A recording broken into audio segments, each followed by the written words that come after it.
Hello students, एक बार फिर से आप सभी का स्वागत है आपका अपना YouTube channel pyramid education centre में। तो स्टूडेंट्स, आज हम देखने वाले हैं आपका क्लास 10 साइंस का जो चैप्टर 2 है अम्ल क्षारक एवं लवण का। आज हम टॉपिक देखने वाले हैं लवण, जिसे बोलते हैं इंग्लिश में साल्ट, या हम लोग सामान्य रूप से इसको नमक भी बोलते हैं। ठीक है, हालांकि मैंने जो लवण के बारे में पिछले वीडियोस में बताते हुए आ ही रहा हूँ, यानी कि लवण किसे कहते हैं। ठीक है, हम लोग देखते आ ही रहे हैं, तो आपको तो अभी तक में इतना तो पता चल ही गया होगा कि हमारे जो खाने का नमक का सूत्र क्या होता है, यानी कि उसका रासायनिक सूत्र क्या होता है। आपको तो पता ही होगा, नहीं होगा तो आपको बता देता हूँ कि हमारे जो खाने का जो नमक रहता है उसका जो सूत्र NaCl होता है। और ये जो NaCl है, ठीक है, ये जो है हमारे जो सामान्य खाने का नमक है उसका सूत्र है। ठीक है, और भी कई सारे लवण होते हैं। ठीक है, मतलब कि नमक होते हैं जिसे लवण की श्रेणी में रखा जाता है, यानी कि वो भी लवण ही कहलाते हैं, लेकिन वे रासायनिक प्रक्रिया द्वारा उसको बनाया जाता है, उसे खाने में प्रयोग नहीं किया जाता। ठीक है, लेकिन लवण में ये भी आते हैं। देखेंगे इसके एग्जाम्पल्स क्या क्या हैं आगे। तो चलो बिना किसी देरी के देखते हैं कि बुक में क्या बोला है। ठीक है, हम जानते हैं कि जलीय माध्यम में अम्ल और क्षार क्रमशः H+ आयन और OH- आयन उत्पन्न करते हैं। ठीक, अब सबको पता है, मैं इसको इसके बारे में हम लोग देखते ही आ रहे हैं कि जब हम लोग को जल में घोलते हैं तो वो H+ आयन देते हैं। ठीक है, और क्षार को जल में घोलते हैं तो OH- आयन उत्पन्न करते हैं। ठीक है, जब अम्ल और क्षार आपस में क्रिया करते हैं तब यही H+ आयन और OH- आयन मिलकर जल के अणु बनाते हैं, साथ ही लवण यानी कि साल्ट का निर्माण करते हैं। ठीक है, जब हम लोग अम्ल और क्षार को आपस में जल में मिलाते हैं तो इसका तो अम्ल का H+ आयन और क्षार का OH- आयन, ठीक है, यानी कि अम्ल का H+ आयन और क्षार का OH- आयन, ये दोनों मिलकर आपस में क्या बनाएंगे, जल बनाएंगे, यानी कि H2O बनाएंगे, और साथ ही साथ लवण का भी निर्माण करेंगे। ठीक है,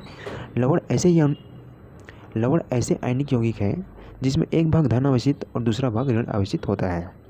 ठीक है, यहाँ पर कुछ एग्जाम्पल के थ्रू आपको समझाने का कोशिश करूँगा। जैसे कि यहाँ पर एक लिए हम लोग हाइड्रोक्लोरिक अम्ल और सोडियम हाइड्रोक्साइड जो कि क्षार है, और HCl यानी हाइड्रोक्लोरिक अम्ल जो कि क्या है, अम्ल है। ठीक, जब अम्ल और क्षार को आपस में जल में मिलाया जाता है, ठीक है, तब जो अम्ल का H+ आयन और क्षार का OH- आयन आपस में मिलकर क्या बनाया है, यहाँ पर जल बनाया है। ठीक है, और Na यानी कि सोडियम और क्लोरीन आपस में मिलकर सोडियम क्लोराइड यानी कि नमक का निर्माण किए हैं। ठीक है, यहाँ पर बोला है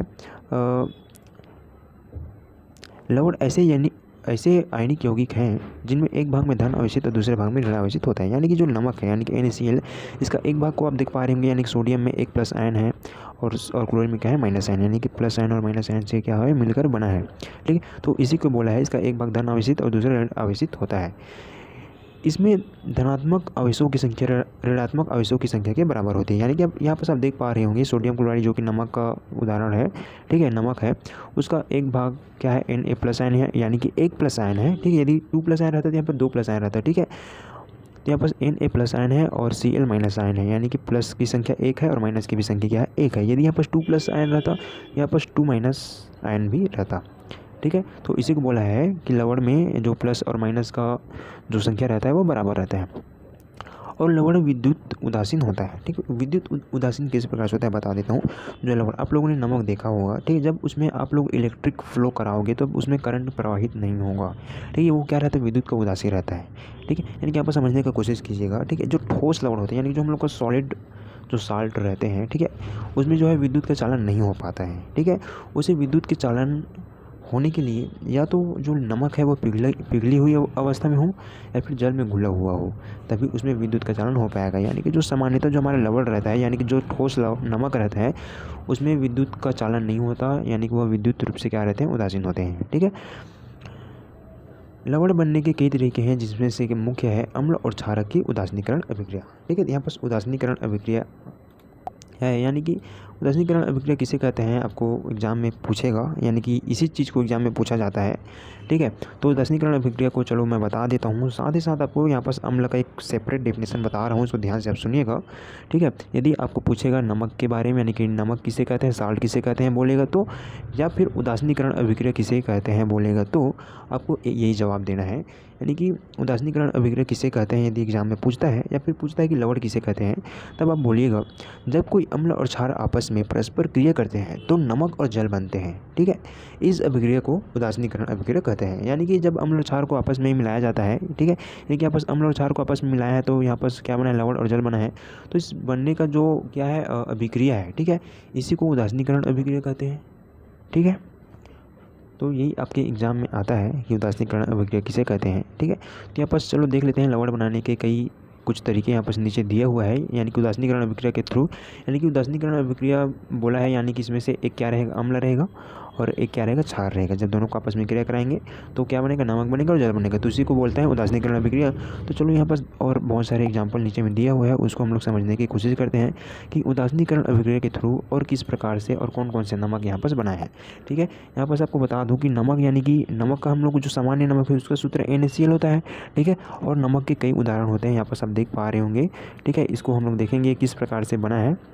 ठीक है, यहाँ पर potassium nitrate, copper sulphate, sodium acetate और है अमोनियम एसीटेट, ये सारी चीज़ें भी क्या है, लवण ही है। ठीक है, जो कि ये सभी चीज़ों को अपना प्रयोगशाला में प्रयोग करके बनाया जाता है, इसका उपयोग खाने वाने में नहीं किया जाता है। ठीक है, हमारे जो साधारण नमक है वह है सोडियम क्लोराइड। तो चलो आओ देखते हैं कि ये जो नमक है इसे उदासीनीकरण अभिक्रिया द्वारा किस प्रकार से बनाया जाता है। तो आपको मैं बताया कि उदासीनीकरण अभिक्रिया में हमें एक अम्ल और क्षार की आवश्यकता होती है। जब हम उसको जल में मिलाएंगे तो लवण और जल प्राप्त होगा। ठीक है, यहाँ पर हम लोग का जो देखते हैं पहला, यहाँ पर दिया गया नाइट्रिक अम्ल यानी कि HNO3, यहाँ पर एक्यूरस फॉर्म में है, यानी कि जल में घुला हुआ है। ठीक है, यानी कि ये जलीय विलयन में यानी लिक्विड फॉर्म में है। ठीक है, नाइट्रिक अम्ल, जब हम नाइट्रिक अम्ल की अभिक्रिया पोटेशियम हाइड्रोक्साइड से कराते हैं। ठीक है, जो कि यानी एक्यू मतलब वो क्या है, लिक्विड फॉर्म में है, यानी कि जल में घुला हुआ है, ऐसे आप समझ सकते हो। ठीक है, तो जब यहाँ पर नाइट्रिक अम्ल और पोटेशियम हाइड्रोक्साइड, जो कि क्या है, पोटेशियम हाइड्रोक्साइड क्षार है। ठीक है, जब इन दोनों का आपस में क्रिया कराएंगे तो एक अम्ल है और एक क्षार है, तो स्वाभाविक सी बात है लवण बनेगा और जल बनेगा। तो हमें सबसे पहले क्या बना लेते हैं, तो चलो यहाँ पर हम सबसे पहले यहाँ पर जल बना लेते हैं। ठीक है, यहाँ पर OH और यहाँ पर एक H, ये आपस में मिलकर क्या बना लिया, यहाँ पर जल बना लिया H2O। ठीक है, अब बचा क्या, अब बचा यहाँ पर पोटेशियम बचा K, पोटेशियम और NO3।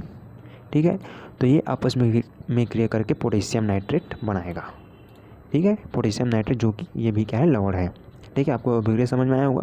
तो इसी प्रकार चलो समझने की कोशिश करते हैं हम लोग का अगला एग्जाम्पल। यहाँ पर बोला है H2SO4 जो कि जलीय विलयन में है, यानी कि सल्फ्यूरिक अम्ल जो कि क्या है, जलीय विलयन में है।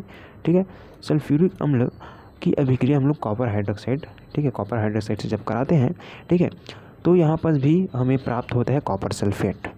ठीक है, कॉपर सल्फेट और जल यहाँ पर भी बनेगा। ठीक है, चूँकि अम्ल और क्षार आपस में अभिक्रिया करें तो जल तो बनेगा ही। तो यहाँ पर जल के यहाँ पर 2 अणु किस प्रकार से बना है, इसको आप देख लो। यहाँ पर हाइड्रोक्साइड के कितने अणु है, 2 अणु है। ठीक है, यहाँ पर हाइड्रोक्साइड यानी कि OH की मात्रा कितनी है, 2 है। तो यहाँ पर हम लोग जल के 2 अणु यहाँ पर बनेगा। ठीक है, तो यहाँ पास OH2 और यहाँ पास H2, यानी कि यहाँ से बन जाएगा 2H2O। ठीक है, यानी कि जल के 2 अणु यहाँ से बन गया। अब बचा यहाँ पास कॉपर बचा और यहाँ पास SO4 बना। अब SO4 बचा तो कॉपर और SO4 आपस में मिलकर बना लेंगे कॉपर सल्फेट। यहाँ पास अपना बन गया कॉपर सल्फेट।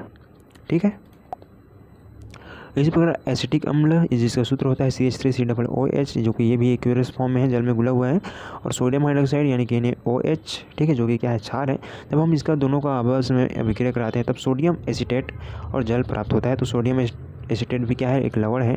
ठीक है, और यहाँ पास जल प्राप्त हुआ है, यानी कि यहाँ पास एक OH और इसका एक H आपस में मिलकर यहाँ पास जल बना लिया। ठीक है, यानी कि H2O और यहाँ पर CH3COO और Na सोडियम, ये आपस में मिलकर सोडियम एसीटेट बना लिए। ठीक है, एक CH3COO वाले जो समूह रहते हैं वो एसीटेट कहलाते हैं। ठीक है, यदि उसके बाद जैसे सोडियम जुड़ा है तो सोडियम एसीटेट हो जाएगा। ठीक है, तो इसी प्रकार से और समझने की कोशिश करेंगे अगले एग्जाम्पल को। यहाँ पर बोला है एसिटिक अम्ल। एसिटिक अम्ल का सूत्र होता है CH3COOH, ठीक है, जो कि जलीय विलयन में क्या है, घुला हुआ है। और यहाँ पर अमोनियम हाइड्रोक्साइड जो कि क्या है, क्षार है। जब हम इसका दोनों का आपस में अभिक्रिया कराएंगे तब हमें अमोनियम एसीटेट प्राप्त होगा और यहाँ पर जल भी बनेगा। ठीक है, यहाँ पर OH और H आपस में मिलकर क्या बन जाएगा, जल बन जाएगा। और NH4 और CH3COOH ये आपस में मिलकर क्या बना लेंगे, अमोनियम एसीटेट, यानी CH3COONH4 सोडियम एसीटेट का निर्माण कर लेंगे। ठीक है, तो यहाँ पर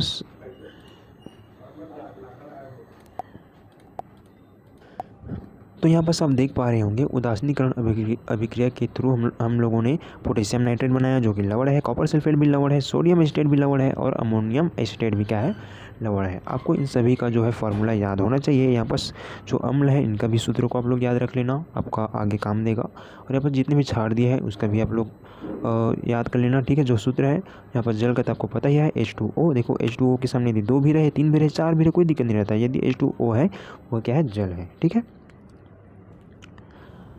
और यहाँ पर जो जितने भी लवण हैं इनके भी सूत्रों को आप लोग याद कीजिएगा, ठीक है।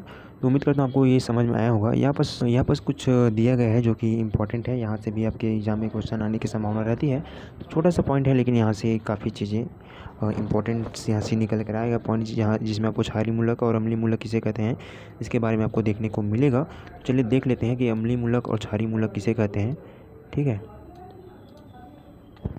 तो उपरोक्त उदाहरण में हम देखते हैं कि लवण का धनात्मक भाग क्षारक से आता है, ठीक है। यानी कि जो क्या लवण है, ठीक है, लवण का धनात्मक भाग क्या है, इसका पोटेशियम इसका क्या धनात्मक भाग है, ठीक है। इसमें से कॉपर धनात्मक भाग है, इसमें से सोडियम का धनात्मक भाग है जो कि किससे आया, क्षार से आया है। यहाँ से अमोनियम क्या है, धनात्मक भाग है जो कि क्षार से आया है, ठीक। यहाँ पर पोटेशियम जो है ये किससे आया, क्षार से आया है, ये भी क्या है, धनात्मक भाग है। तो इसी को बोला है ठीक है कि लवण का धनात्मक भाग क्षारक से आता है जिसे क्षारीय मूलक कहते हैं। यानी कि इसमें से पोटेशियम नाइट्रेट में जो पोटेशियम है क्षार से आया है, तो इसमें जो क्षारीय मूलक है वो क्या हो जाएगा, पोटेशियम हो जाएगा। इसमें से क्षारीय मूलक क्या कहलाएगा, इसमें से यानी कि कॉपर कहलाएगा इसमें क्षारीय मूलक। इसमें से सोडियम क्षारीय मूलक कहलाएगा जो कि क्षार से प्राप्त हुआ है। और यहाँ पर अमोनियम क्या कहलाएगा, क्षारीय मूलक कहलाएगा, ठीक है। तो इसी प्रकार ऋणात्मक भाग अम्ल से आता है जिसे अम्लीय मूलक कहते हैं, ठीक है। यानी कि ऋणात्मक भाग जो होता है वो किससे आता है, अम्ल से आता है जिसे अम्लीय मूलक कहते हैं, ठीक है। यानी कि यहाँ पर पोटेशियम नाइट्रेट का जब आप उदाहरण को देखोगे तो यहाँ पर जो NO3 जो है वो किससे आया है, अम्ल से आया है।